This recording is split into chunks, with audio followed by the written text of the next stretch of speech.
누가복음 3장 1절에서 14절.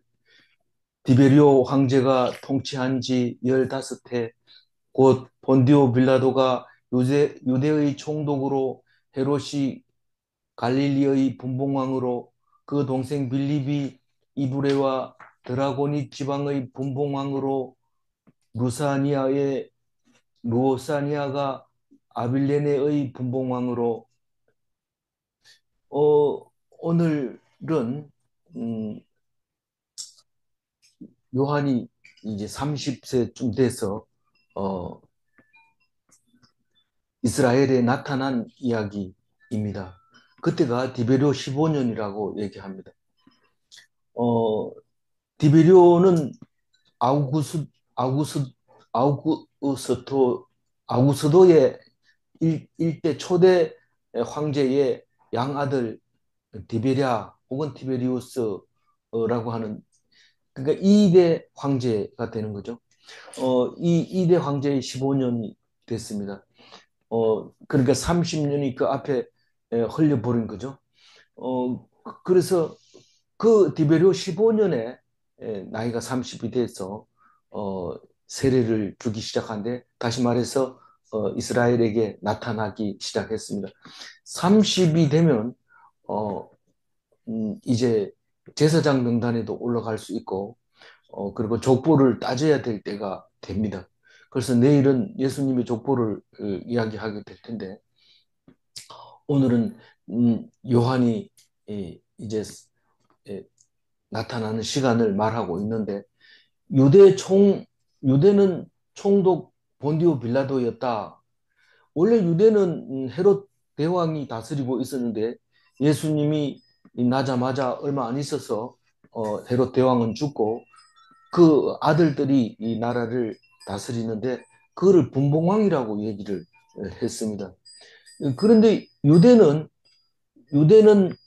어, 아킬레오라고 하는 장남, 그러니까 헤롯 대왕의 장남 아킬라오를 줘놨어요. 줘놨는데 이게 엄청 이제 정치적으로 복잡하죠. 이제 뭐 어, 성경에도 나오는 거지만 왕위를 받으려고 이제 로마로 가는 이야기도 있고 이제 이런 얘기 있는데, 어쨌든 이 장남이 9년을 통치하고 이제 이 파면당하는 거죠. 저기 이 디베리오스인지 모르지만 디베리오가 그렇죠. 그렇게 되네요. 예. 디베리오가 파면을 시켜서 9년밖에 못하고, 그 다음에 뭐 난리가 여러 번 겹치다가 할 수 없이 본디오 빌라도를 보내서 어, 통치를 하게 됩니다. 그러나 다른 데는 이제 아직 남아 있는 거죠, 아들들이. 거기에 이제 남아 있는 게, 갈릴리 왕은 헤롯이라고 얘기를 했기 때문에 우리가 자꾸 헷갈립니다. 근데 정확하게 얘기하면 헤롯 안디바인데, 물론 장남 아킬라오하고는 배다른 동생이죠. 그 안디바가 갈릴리를 다스리고 있는데, 갈릴리는 색깔이 녹색으로 칠해져 있는 건데, 이 요단 동편, 사해 동편 일부하고 갈릴리 이 바다 서편하고 이렇게 다스리게 되어 있습니다. 그리고 빌라도가 통치하고 있는 것은 빨간색으로 되어 있는 사마리아와 유대, 이두메까지 합해서 다스리게 됩니다.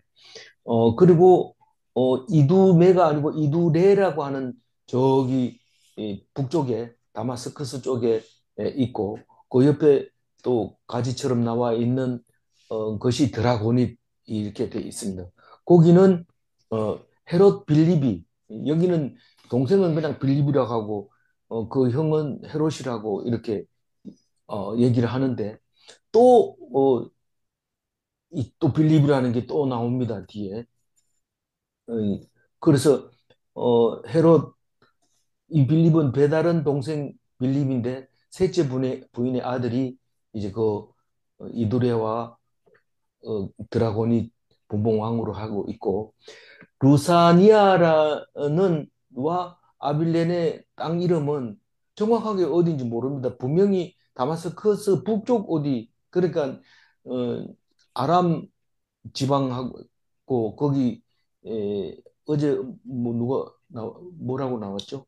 어제는 거기를 음, 무슨 총독이라고 그랬어요? 무슨 총독 때 에, 호적을 했잖아요. 어, 저기 헤롯 대왕 때. 아니 헤롯 대왕 때인데 아니 호적하라고 할 때는 그 무슨 총독이요? 그 주리아 총독. 주리아 총독이 하라 할 때는 이제 예수님이 탄생하러 그걸 가지고 호적하러 그때는 그쪽 지방에서 이제 총독이 통과를 했는데 봉봉 나눠주고 봉봉왕 만들고 뭐 여기 그냥 단순하게 이렇게 표현하지만 내란도 많이 심했고 엎치락뒤치락 많이 했습니다. 그래서 루사니아는 아마 그 아들 중에 한 사람이고 아빌레네는 아마 다마스커스 북쪽에 있는 지명일 것이다. 그렇게 이제 나누어지고 있습니다. 뭐 안티레바논 이렇게 얘기를 합니다. 그러면 이 헬몬산 이쪽에 동쪽 편에 어디 그쯤 될 겁니다. 뭐 그렇게밖에 생각을 못하지 경계선이 분명할 수도 없는 거죠. 어, 어쨌든 2절 읽어볼까요? 안나스와 가야바가 가가 대제사장으로 대제사장으로 있을 있을 때 때에 하나님의 하나님의 말씀이 말씀이 빈들에서 빈들에서 사가랴의 사가랴의 아들 아들 요한에게 요한에게 임한지라. 임한지라. 이 장인이 안나스고 사위가 가야바인데 한번 이 대제사장이 되놓으면 종신토록 대제사장 하는데 어, 요한복음에 보면 대제사장 가야바는 그 해의 대제사장이다 그렇게 얘기를 합니다. 그러나 전관예우라는 게 있기 때문에 그 먼저 하던 안나스가 좀 보자 이러면 보여줘야 됩니다. 그래서 예수님을 제일 먼저 거기 끌고 갔다가 가야바가 어, 결정을 하는 이야기가 나오게 됩니다. 어, 그때 이 세례 요한은 광야에 있었고 광야에서 입이 열리기 시작했는데 입을 열면 뭐가 나와요? 하나님의 말씀이 나옵니다. 그래서 소리 지르는데 3절 읽어봅니다. 요한이 요단강 부근 각처에 와서 죄사함을 받게 하는 회개의 세례를 전파하니. 이 세례 요한은 빈들에서 자랐는데 빈들 어디에서 자랐냐? 모르죠. 빈들은 너무 넓기 때문에 이름도 없기 때문에 빈들 이러면 어딘지 모르지만 이제 이스라엘에 나타나는 것은 요단강 부근에 와서 나타냅니다. 아마도 요한복음에서는 얘기하는 것처럼 강 건너 베다니는 올리브 마운틴 감람산에 있는데 거기 이 베다니 말고 거기는 어,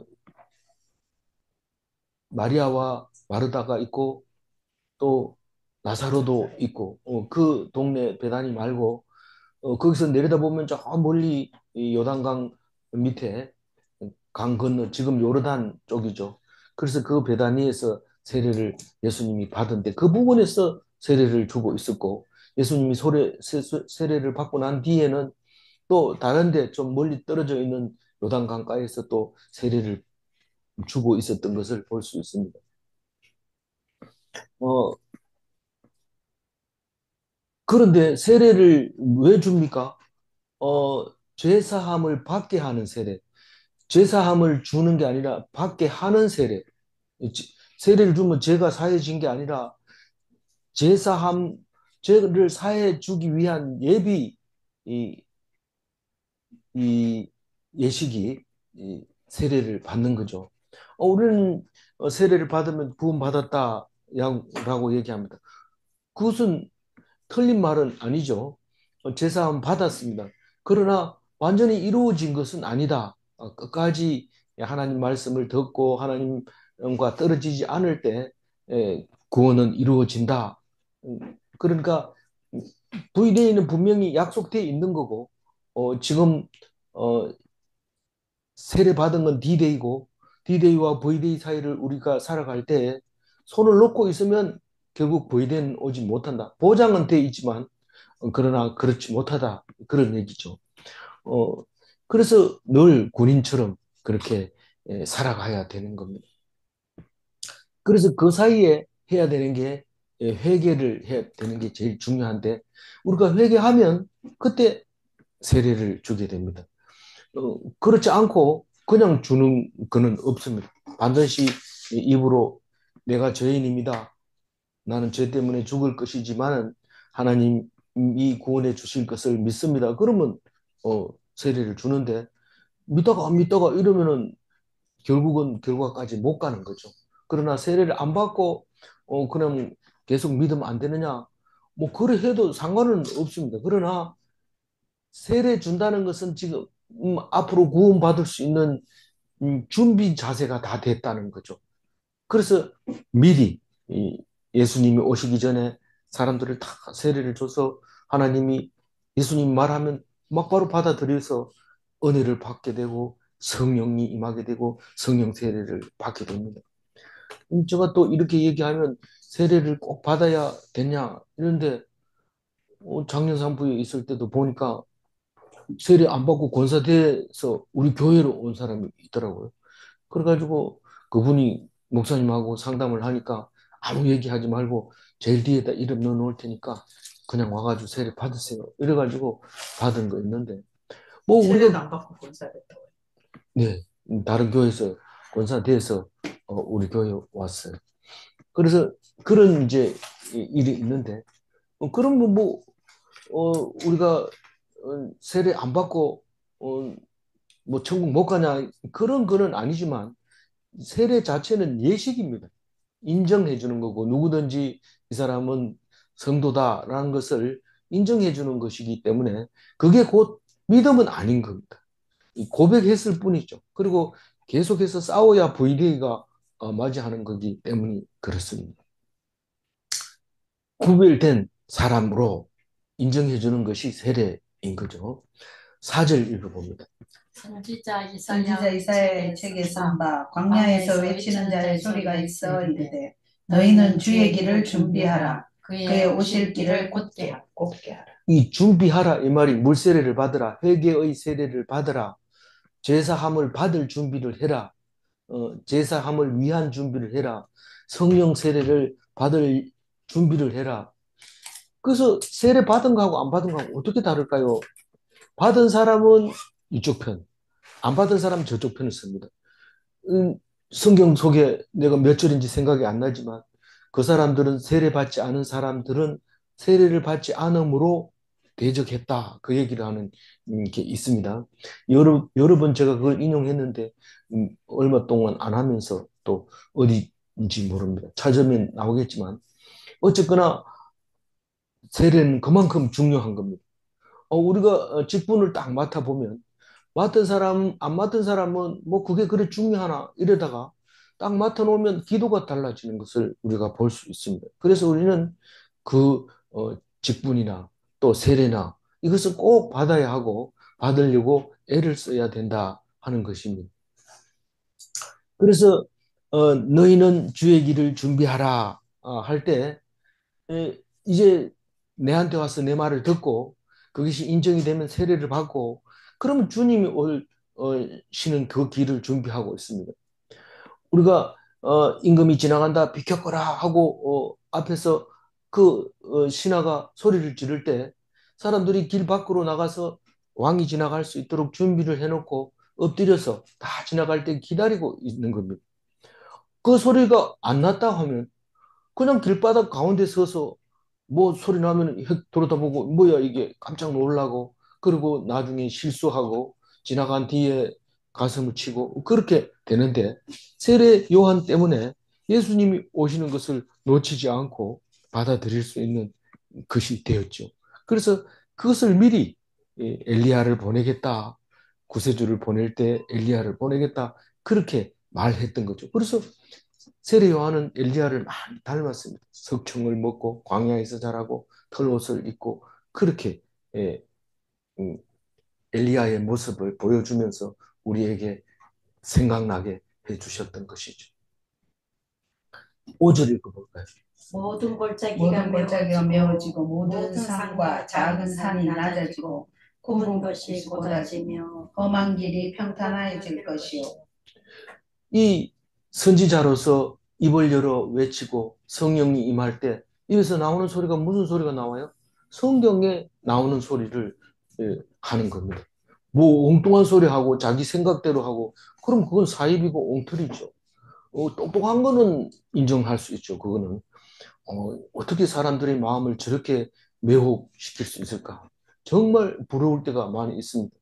어떻게 하면 음, 그럴까? 그런데 머리를 쓰면 그렇게 됩니다. 특히 성경을 가지고 머리를 쓰면 얼마든지 할 수 있습니다. 수없이 많죠. 그런 게. 뭐 일일이 얘기하면 입이 더러워지니까 얘기를 안 하는데 그런 것은 아니고 참 선지자는 오직 성경 말씀을 선포하는 것이 선지자. 입을 열었다 하면 말하는 거죠. 예수님이 입이 열리면 전부 성경 얘기밖에 없었던 거죠. 그걸 우리는 이제 알게 되는 거죠.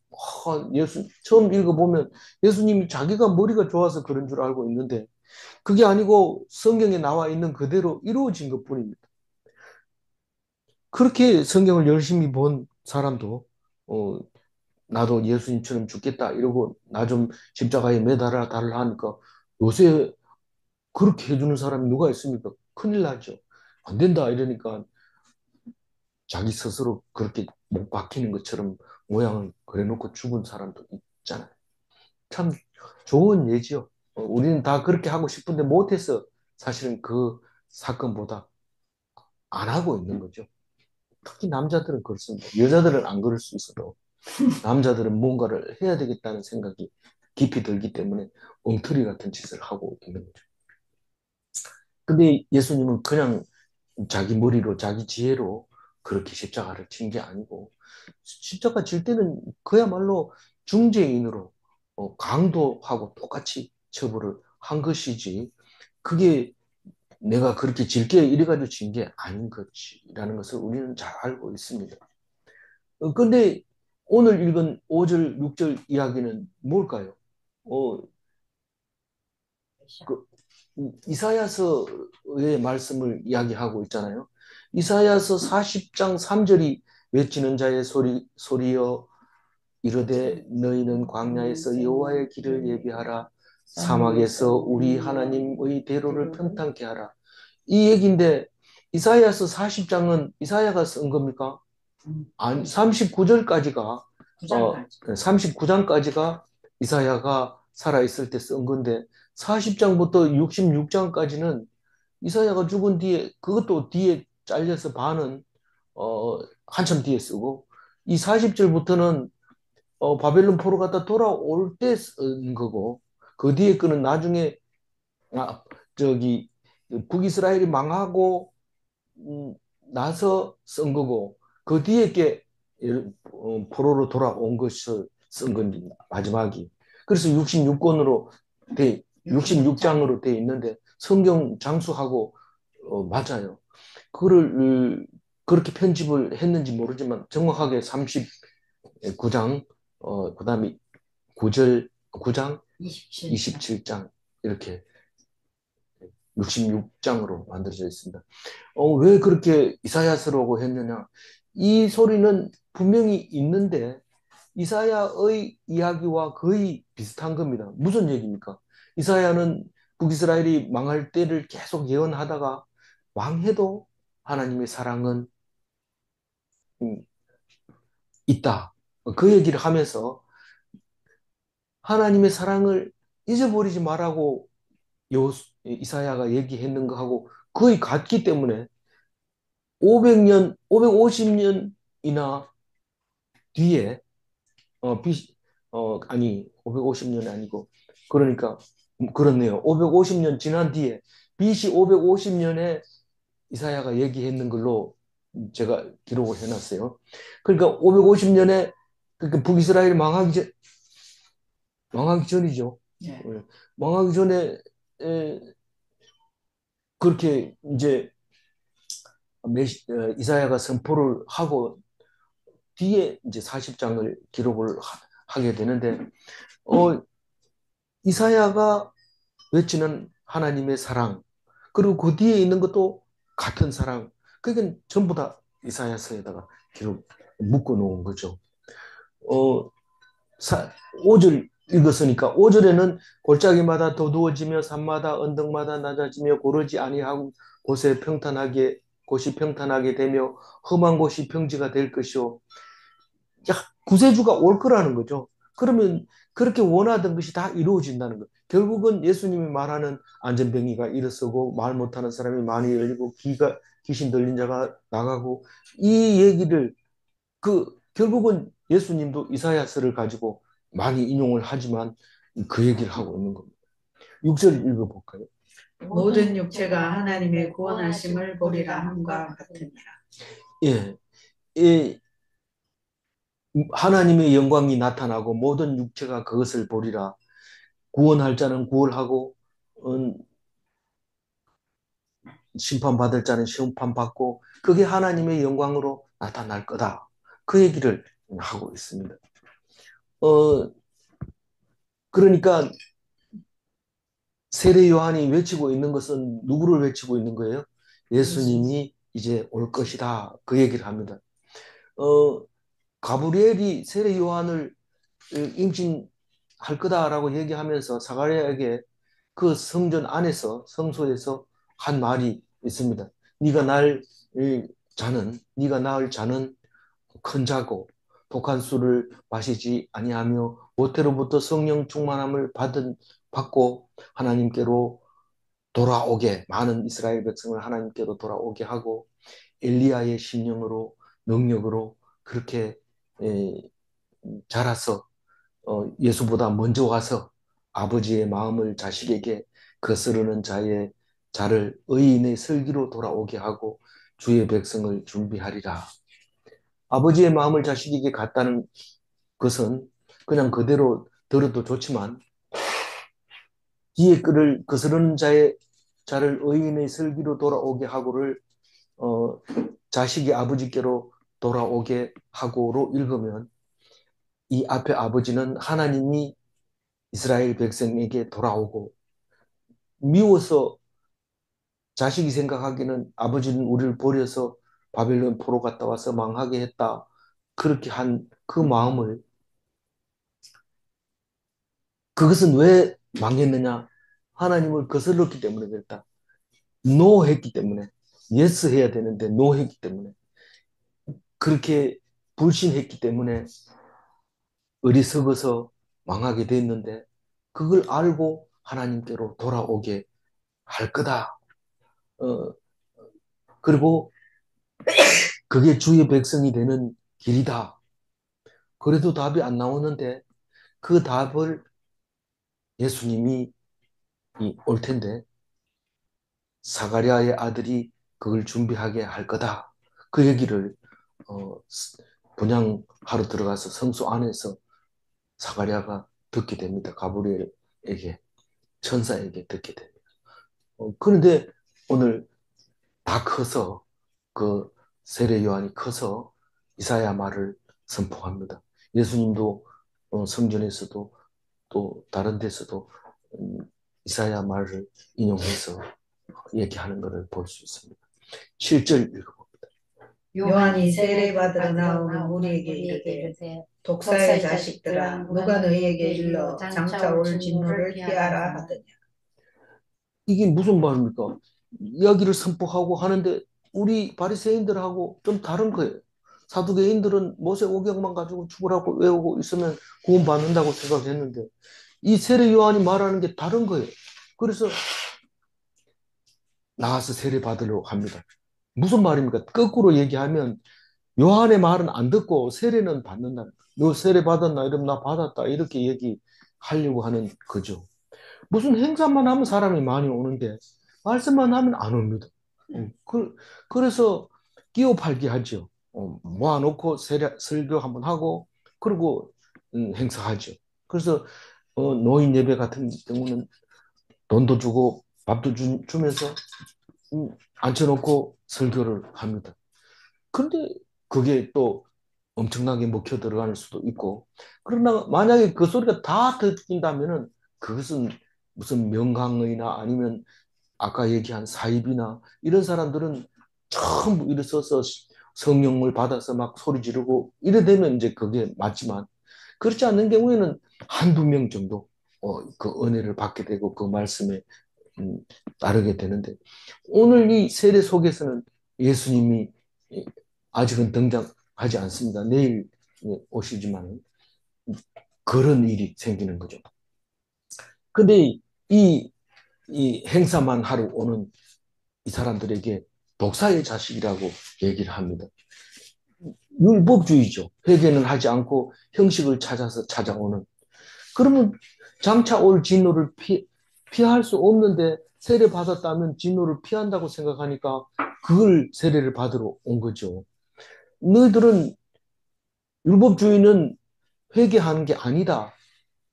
죄 있다고 생각하는 게 아니다. 너희들은 그 율법을 이렇게 지키기만 하면 된다라고 너희들 스스로 만들어서 사람들을 힘들게 하고 오히려 구워 살리는 게 아니라 죽이는 짓을 하고 있다. 여기는 그런 자세한 말을 하지 않고 있습니다. 무리들에게 이르되라고 얘기했지만 마태복음에는 정확하게 바리새인과 사두개인들을 야단치는 것을 볼 수 있습니다.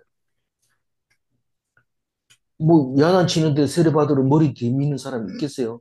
이 바리새인과 사두개인들을 보고 야단치는데 누가는 그 무리라고 대부분 거의 다 형식적으로 세례 준다 하면 구원 받는다고 하니까 머리 들이미는 거죠. 군대에서도 세례 준다 하면 세례 받고 나면 빵 준다 이러 가봐라 이러면 가서 세례 받고 오는데 군대 갔다 와서 세례 받았냐 받았다 이런데 말을 못하고 씩씩 웃고 있는데 나중에 세례 받을 사람 나오라 이러니까 자진해서 나갑니다. 받았는 거 아니냐? 그때는 뭐 대충 이제 물로 막 이렇게 뿌려가지고 받는데 새로 받을래? 그럼 새로 처음부터 교육 받아서 이렇게 받는 사람도 있습니다. 8절 읽어볼까요? 그러므로 회개에 합당한 열매를 맺고 속으로 아브라함이 우리 조상이라 말하지 말라. 내가 너희에게 이르노니 하나님이 능히 이 돌들로도 아브라함의 자손이 되게 하시리라. 그러니까 독사의 자식들아 세례 받기 전에 회개에 합당한 열매를 맺어라. 그런 겁니다. 뭐 이거 포도나무도 아닌데 열매를 어떻게 맺어? 내가 믿는다 하면 안 됩니까? 믿는다 하면 그걸 믿어야 되지. 그 믿음 없습니까? 나 믿습니다. 세례 주세요. 그렇게 하면 믿음에서 오는 행위가 믿음에 합당한 열매인데 그건 아니라고 생각합니다. 그래서 그런 식으로 하려면 너희들은 믿음이 없다는 거고 믿음이 없다는 것은 아브라함의 후손이 될 수 없다. 아브라함이 우리의 조상이라고 늘 떠들고 다니는데 아브라함은 믿음의 조상이지 육체의 조상이 아니다. 지금 누가 얘기하고 있어요? 세례 요한이 누구 보고 얘기하고 있어요? 바리새인과 사두개인들 보고. 아니 감히 사두개인과 바리새인이라고 얘기하고 싶지만 누가로서는 함부로 얘기 못합니다. 이 바리새인과 사두개인이라고 꼭 집어 얘기할 수 있는 것은 유대인들이나 할 수 있는 것이죠. 목숨 걸고 하는 그 사람은 그렇게 야단쳤다 이라고 얘기할 수 있지만 그것도 구별할 필요도 없어요. 여기 볼 때는 이스라엘은 다 똑같은 거예요. 그거를 사두개인들 얘기하는 거, 바리새인들 얘기하는 걸 하나님의 율법으로 알고 목숨 걸고 지키는 거니까. 그래서 거두절미하고 회개에 합단 열매를 맺어라. 너희들이 아브라함을 우리 조상이라 하지 마라. 믿음이 없기 때문에 그렇다. 열매를 맺어라. 얘기를 합니다. 그런데 그 열매를 어떻게 열니까? 그러니까 그림으로 그리고 가짜 포도를 달고 포도나무 열매 달렸다. 이래가지고 그게 열매 맺은 거 아니다. 어떻게 하면 되냐 하면 하나님이 능히 아니, 하나님이 너희들이 우리가 하나님의 아들이 아니면 아브라함의 에, 자손이 아니면 누가 아브라함의 자손입니까? 너희들이 안 해도 돌들로도 아브라함의 자손 만들 수 있다. 될 수 있다. 그렇게 얘기하면 너무 억지 쓰지 마세요. 뭐 좀 마음에 안 든다고 그렇게 막 우리가 돌보다 못한 우리가 돌대가리니까 뭐 이러면서 막 대들 수 있어요. 얼마든지 할 수 있습니다. 근데 이 예수님도 그 얘기를 합니다. 이 호산나 호산나 하고 예루살렘 입성할 때 언제입니까 그때가? 예수님이 죽기 일주일 전에 주일날 들어가잖아요. 주일날 들어갑니다. 안식일 다음날. 그럼 막, 이, 그, 무슨 ip사귀를 깔고, 예, 종려나무 잎사귀를 바닥에 깔고 옷을 펴서 깔면서 소리로 호산나 지르니까 바리새인과 제자들, 사두개인들, 다른 사람들이 저 사람들 좀 소리 못 지르게 하더라고 얘기합니다. 그럴 때 이 사람들이 침묵하면 돌들이 소리를 지르리라. 그렇게 얘기합니다. 제가 성가대 있을 때, 어, 그, 그 동산교회 그 원장 하시던 교수님, 강 교수님이 이 성가 연습하기 전에 그 얘기를 해요. 이 누가복음 19장 40절. 그래서 우리는 목소리 터져라고 소리 질러야 합니다. 지르고 싶을 때 질러야지. 안 그러면 돌들이 소리 지르면 되겠어요. 이러면서 그렇게 했는데 우리 너희들이 능 자력으로 이스라엘 백성 아브라함 조상 되는 후손이 되는 게 아니라 열심히 이 율법을 외우고 그런다고 해가지고 아브라함이 아브라함이 조상이 안 되고 뭘로 해야 돼요? 하나님의 능력으로 백성이 돼야 되는데 하나님의 능력으로 백성이 된다는 것은 그걸 믿는 것이다. 그럼 너 믿는데요. 믿으면 열매를 맺어야 된다. 어떤 열매를 맺어야 되느냐?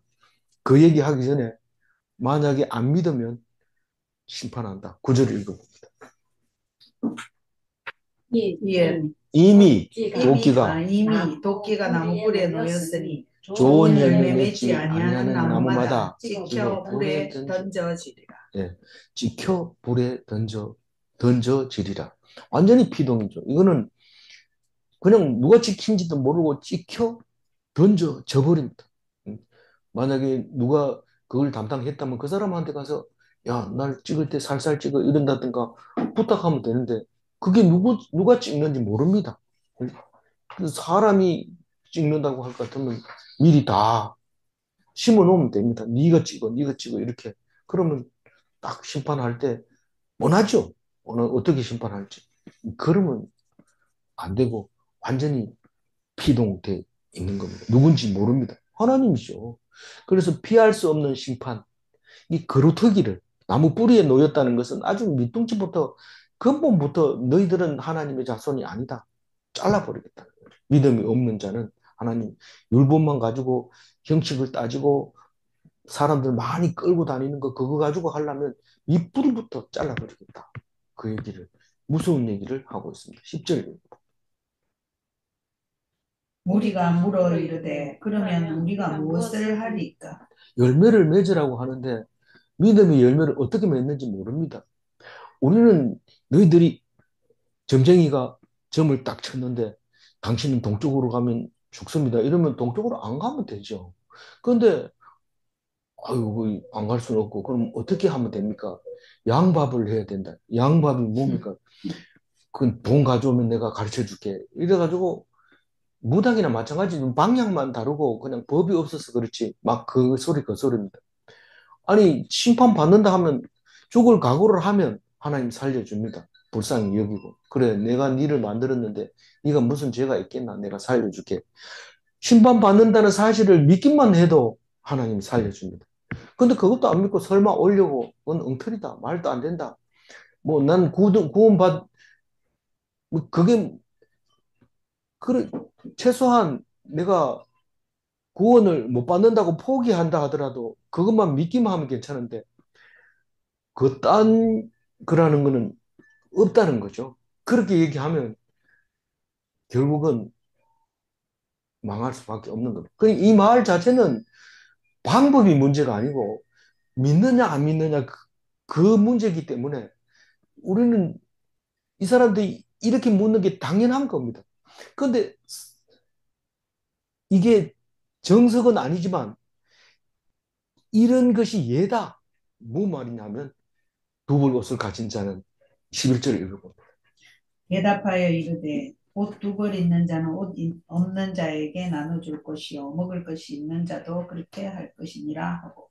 그러니까 믿음의 열매가 열리면 이런 사람이 된다. 예를 들면 이런 겁니다. 꼭 그렇다는 게 아니고 요즘 옷이 두 벌 있는 게 아니라 엄청나게 많이 있죠. 그래서 여기 치웠다가 저기 치웠다가 그것을 버리는데 전에는 지금 제가 미국 갔을 때도 얼마 전, 뭐 오래 안 됐습니다만 거기 가서도 자기 입던 옷을 문 앞에 갖다 놓고 이렇게 파는 사람이 있었어요. 많이 봤는데 그 캘리포니아에 그런 사람들 많이 봤는데 지금 우리나라는 옷을 좋은 옷, 비싼 옷, 싼 옷 상관없이 모아가지고 무게 달아서 팝니다. 파는데 그걸 어디 가냐고 물어보면 전 세계로 흩어지는데 인도에 제일 많이 갑니다. 뉴델리에서 북쪽으로 올라가면 그 공장이 있는데 거의 뭐 40% 정도가 걸로 간다고 그래요. 그래서 거기 가서 뭐 하냐면 그걸 전부 재가공하고 그것도 무게 달아가지고 분리하는 사람이 분리해가지고 뭐 그렇게 한다. 그걸 추적을 해봤대. 옷에다가 그걸 칩을 심어가지고 찾아가지고 그렇게 했는데 모르죠. 파는 사람도 모릅니다. 어디로 가는지 모릅니다. 그렇지만 그런 시대에 우리가 살고 있기 때문에 이 말을 읽으면 뭐 우리가 뭐 믿음을 가지는 열매가 뭐 그러냐 이럴 수도 있어요. 그러나 우리 마음은 이와 같아야 한다. 먹을 것이 있는 자도 음, 먹을 것이 없는 자를 생각하면서 살아야 한다. 그게 믿음의 열매다. 믿음 없는 사람 그거 못한대 이런 뜻이 되기도 해요. 12절 읽어봅니다. 세리들도 세례를 받고자 하여 와서 이르되 선생이여 우리는 무엇을 하리까 하매 그러니까 11절 얘기하면 답이 다 나왔는데 다시 말해서 옷 한 벌이면 그것으로 자족해라. 더 있으면 나누라. 일용할 양식이 있으면 그걸 자족해라. 더 있으면 나누라. 그 얘기죠. 자족하라는 얘기지. 그걸 뭐 지나가는 사람 주면 귀찮아가지고 그거 필요 없어요. 이렇게 얘기하잖아요. 이 자족하라는 거지 나누는 것이 더 앞서서는 안 된다는 거죠. 자족 안 하고 자기가 아껴가지고 남을 주면 결국은 상처받게 되고 그 일을 지속할 수 없게 되고 분노가 치밀게 됩니다. 절대로 자족부터 하고 나누어야 된다.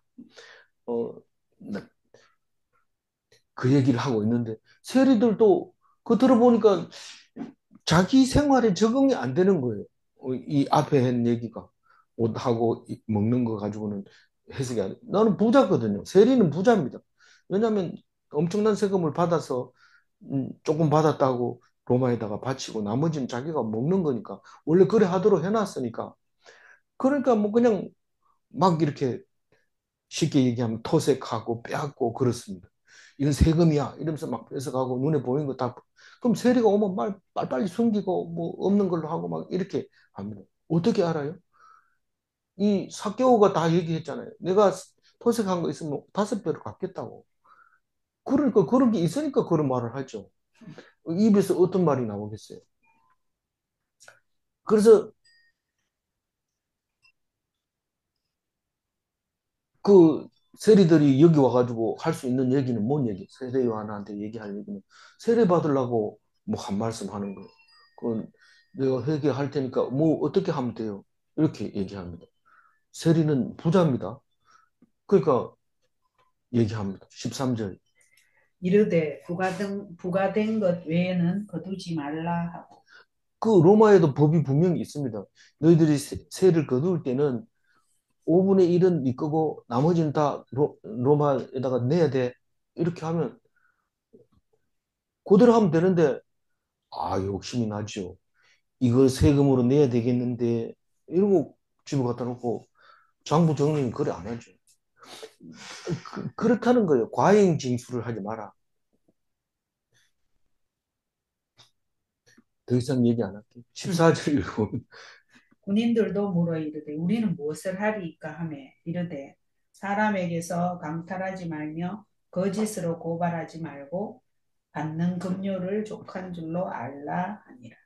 어떤 그 주석을 보면 이 군인들은 나라를 지키는 군인이 아니고 세금 거두는 사람들을 도와주는 군인이다 이렇게 표현한 것도 있는데 뭐 그렇게 그럴 수도 있고 진짜 군인 싸우는 가이사가 이끄는 그 군인들일 수도 있고 그렇습니다. 이 군인은 가다가 짐이 있으면 그냥 사람들 불러가지고 짐 좀 지고 가자 이러면 지고 가야 됩니다. 그리고 말동무 하자 이러면 말동무 또 오리를 가자 이러거든. 오리 동안 가면서 내 심심하니까 얘기 좀 해라 이러면 심리까지 가면서 뭔 얘기합니까? 이사야가 가로되 이렇게 얘기해.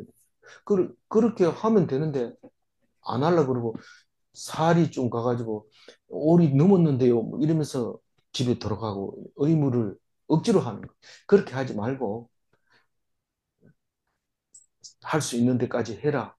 그 법이 옳든지 그르든지 간에 법이 있다면 그대로 따라 해라. 예수님이 그렇게 말한 거고 오늘 여기 군인들은 어, 강탈을 많이 했다는 거, 뺏어갔다는 거. 그리고 너 이거 감추었는 거 내 다 알아. 이러면 그리고 고발해가지고 그걸 뺏어가고 그렇게 했다는 거죠. 그러니까 이 거짓으로 고발했다는 것은 아주 머리를 써서 고차원적으로 민법 몇 조 몇 항에 의해서 너는 5배를 벌 무는 거다 알겠나 이러면 아니 그럼 가져가세요 이러고 주는 거예요. 이 고차원적인 강탈 행위가 고발하는 거예요. 거짓으로 고발하는 거예요. 그래서 이 사람에게 강탈한다는 것은 전쟁에서 싸워 이기는 전리품하고는 다릅니다. 탈취물, 전리품 이거하고 다릅니다. 군인은 전리품으로 산다면서요. 그게 아니라 이건 지금 평화는 아니지만 군인들이 지금 힘쓰고 있는데 백성을 지켜주려고 군인이 필요한데 백성들한테서 그렇게 빼앗아 가면 안 된다. 그럼 뭘 먹고 살아요? 군대 월급이 있다. 그 군대 월급 너무 적어서 안 돼요. 그래도 자족해라. 안 그러려면 옷 벗어라. 그 얘기죠. 순종하라. 순교하라. 받는 급료를 족한 줄로 알아라. 왜냐하면 군인은 그야말로 명령에 복종하기 때문에 나머지 문제는 다 해결해 줍니다. 옷 주지요. 음, 사- 천막 주지요. 총 주지요. 필요한 거 다 줍니다. 물 제공해주고 가만히 있어도 갖다 줍니다. 그거는 돈 계산 안 하고 그냥 담배값 준 거 그것만 가지고 자꾸 적다 그러는데 그거 가지고 살든지 살기 싫으면 그만두든지 그래야 세례 받을 자격이 된다. 그게 뭐다? 뭐의 열매다? 합당한 회개에 합당한 열매다. 그 그렇게 설명을 하고 있습니다. 이건 설명이지 꼭 이렇게 살아라는 게 아니고 기본적으로 우리는 만족해야 된다. 자족해야 된다. 그래야 세례받을 자격이 있다. 14절 읽고 마무리하겠습니다. 군인들도 물어 이르되 우리는 무엇을 하리까 하니 이르되 사람에게서 강탈하지 말며 거짓으로 고발하지 말고 받는 급료를 족한 줄로 알아 합니다. 일용할 양식으로 자족할 때 말씀은 큰 유익이 됩니다. 세리도 군인도 월급 외에는 욕심을 내지 말아야 합니다. 질문합니다. 욕심은 믿음 없는 자의 징표인가? 그렇습니다. 문제 2번. 욕심 없는 것으로 믿음을 나타내는가? 그게 회개에 합당한 열매니까요. 기도하겠습니다. 하나님,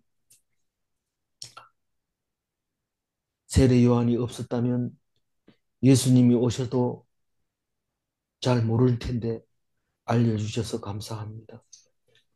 예수님이 우리를 위해서 오셨다는 그 감격을 더 크게, 더 기쁘게 하시려고 세례 요한을 보내주신 것 감사합니다. 한 사람이 광야에서 남들이 먹고 마실 때 메뚜기와 석청을 먹었습니다. 사람들이 말에 귀를 기울일 때 세례 요한은 빈들에서 하나님만 만났습니다. 우리는 세례 요한 같지 못할지라도 하나님 말씀 듣게 하시고 편안한 가운데서도 하나님 말씀을 떠나지 않게 하여 주옵소서. 그래서 예수님 하신 말씀에 귀 기울여 죽지 않고 영생하는 하나님 백성 되게 하여 주옵소서. 감사하옵고 우리 주 예수 그리스도 이름으로 기도 올리옵나이다. 아멘.